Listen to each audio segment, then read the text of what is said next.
डहाणू मार्केटमध्ये मोकाट गुरांची वाढती वर्दळ ही नागरिकांसाठी डोकेदुखी ठरू लागली आहे। तालुक्याच्या मुख्य बाजारपेठेत दररोज शेकडो नागरिक खरेदीसाठी गर्दी करत असताना रस्त्यावर फिरणाऱ्या गुरांमुळे वाहतुकीला अडथळा निर्माण होतोय। संध्याकाळी डहाणू रेल्वे स्थानकावरून मार्केटकडे येणाऱ्या पादचाऱ्यांना या गुरांच्या झुंडी पार करून जावं लागतंय। रस्त्याच्या मध्ये बसलेली गुरं दुकानदारांच्या समोरची घाण आणि वाहनांच्या मध्ये शिरणं हे आता रोजचं दृश्य झालंय। शाळकरी मुलं, वृद्ध, नागरिक, महिला आणि व्यापारी वर्ग यांना या गोंधळाचा मोठ्या प्रमाणावर त्रास सहन करावा लागतोय। अपघाताचे प्रमाण वाढत असून नागरिकांचा सवाल आहे, हा रस्ता आहे की गुरांचा गोठा।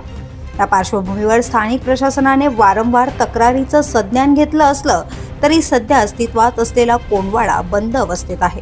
डहाणू नगर परिषदेचे मुख्याधिकारी अक्षय गुडदे यांनी माहिती दिली आहे की जुन्या कोंडवाड्यात काही जनावरे आजारी पडून मृत्युमुखी पडल्याने तो बंद करण्यात आला असून आता सुमारे 1 एकर जागेमध्ये नवीन व सुधारित कोंडवाडा उभारण्याचे काम प्रगतीपथावर आहे।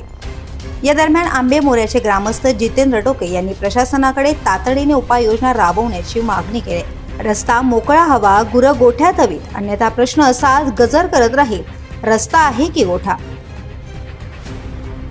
The police news, Nilesh Dandekar, Dahanu.